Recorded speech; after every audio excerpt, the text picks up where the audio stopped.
ہندوستان میں آنے سے تقریباً 100 سال پہلے، غریب نواز سے تقریباً 100 سال پہلے اس ہندوستان کی سرزمین پر اسلام کا جھنڈا میرے مسعود غازی نے لہرا دیا تھا۔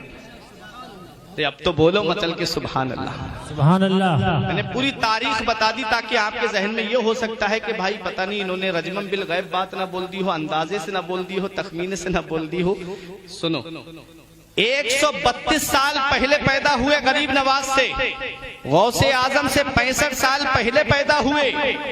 مقام اپنی اپنی جگہ ہے، مرتبے اپنی اپنی جگہ ہیں، لیکن اس ہندوستان کی سرزمین پر تقریباً غریب نواز سے 100 سال پہلے بہرائچ کی سرزمین پر اللہ کا وہ مقدس بندہ، محمود غزنبی کا بھانجا، سبکتگین کا نواسا، سید ساہو سالار کا لاڈلا، سطر معلّہ کا نور نظر، تاریخ جسے سید سالار مسعود غازی کے نام سے جانتی ہے، وہ اس ہندوستان کی سرزمین پر اسلام کا جھنڈا لہرا گئے، اور ایسا اسلام کا جھنڈا لہرایا، ایسا اسلام کا جھنڈا لہرایا کہ تاریخ بتاتی ہے تقریباً 22 راجہ غیر مسلم ایک ساتھ جمع ہو کر کے اس ایک مرد مجاہد کے لیے آئے تھے۔ اور کیا شان ہے، نوجوانی کا عالم ہے، جوان ہے، 18 سال کا کلیل جوان ہے، کیا بات ہے مسعود غازی کی، کیا شان ہے میرے مسعود غازی کی۔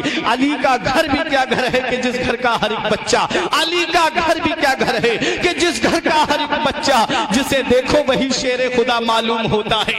میرے مسعود غازی کا سلسلہ نسب جو ملتا ہے وہ مولا علی شیر خدا کے بیٹے محمد بن حنفیہ سے جا کر کے ملتا ہے۔ علی شیر خدا کے لاڈلے ہیں، علی شیر خدا کے شہزادے ہیں، خون بھی جسم کے اندر علی شیر خدا کا دوڑ رہا ہے۔ بہرائچ کی سرزمین پہ کھڑے ہیں، راجہ رام دیو بھی ہیں، راجہ سہر دیو بھی ہیں، راجہ رام چرن بھی ہیں، بڑے راجہ سہیل دیو بھی ہیں، بڑے بڑے راجہ سب ایک ساتھ جمع ہو گئے، دھوکے سے شہید کیا میرے مسعود غازی کو۔ تاریخ بتاتی ہے، اسلامی ہسٹری ہمیں یہ درس دیتی ہے، بہادری کا یہ عالم تھا، جس طرف تلوار گھماتے تھے میدان کا میدان صاف کر دیتے تھے۔ ان کی رگوں میں بھی تو علی کا خون دوڑ رہا تھا۔ ظالم راجاؤں نے دیکھا کہ یہ تھوڑے سے مسلمان ہیں، یہ کسی طرح سے قبضے میں نہیں آ رہے ہیں، کس طریقے سے ان کو یہاں پر شہید کیا جائے۔ زمین کے اندر کیلیں گاڑ دی گئیں، ایک میدان میں زمین میں ریت کی زمین، ریتیلی زمین تھی، کیلیں گاڑی گئیں، اس کے اوپر سے ریت کو ڈال دیا گیا اور مسلمانوں سے جنگ ہو رہی ہے۔ یہ ظالم پیچھے ہٹتے جا رہے ہیں، مسلمان ان کا منصوبہ نہیں سمجھ پا رہے تھے۔ یہ ظالم اس میدان سے بچ کر کے الگ ہٹ گئے اور مسلمان سیدھے چلے آ رہے ہیں۔ جب اس میدان میں مسلمانوں کے گھوڑے پہنچے، ان کے پیروں میں کیلیں جب چبھی تو گھوڑوں نے ادھر ادھر بدکنا شروع کیا، بھاگنا شروع کیا۔ بہت سے مسلمان گھوڑوں کی ٹاپوں کے نیچے آ گئے۔ میرے مسعود غازی کا ایک دیوانہ تھا جسے سکندر دیوانے کہتے ہیں، جن کا مزار اس ناچیز نے دیکھا ہے۔ مسعود غازی کے مزار شریف کے پچھم سائڈ میں جن کا مزار ہے، جن پر موٹے موٹے ڈنڈے لٹکے ہوئے ہوں گے، میں آپ کو بتا دیتا ہوں ایک پہچان سکندر دیوانے کے مزار کی۔ جب بہرائچ جائیں گے تب آپ کو پتا چلے گا۔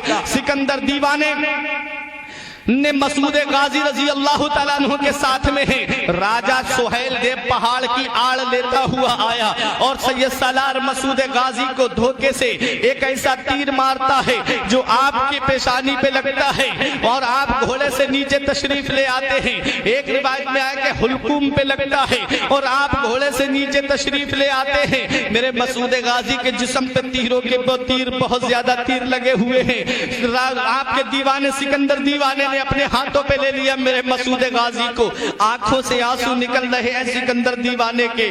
کہا کہ حضور آپ نے ہندوستان میں اسلام کا جھنڈا لہرایا، آپ نے ہندوستان میں اسلام کا پرچم لہرایا، آپ نے ہندوستان میں اسلام کا پرچم بلند کیا ہے، آپ کے بعد اب اسلام کا پرچم کون بلند کرے گا؟ آپ کے بعد اب اسلام کا جھنڈا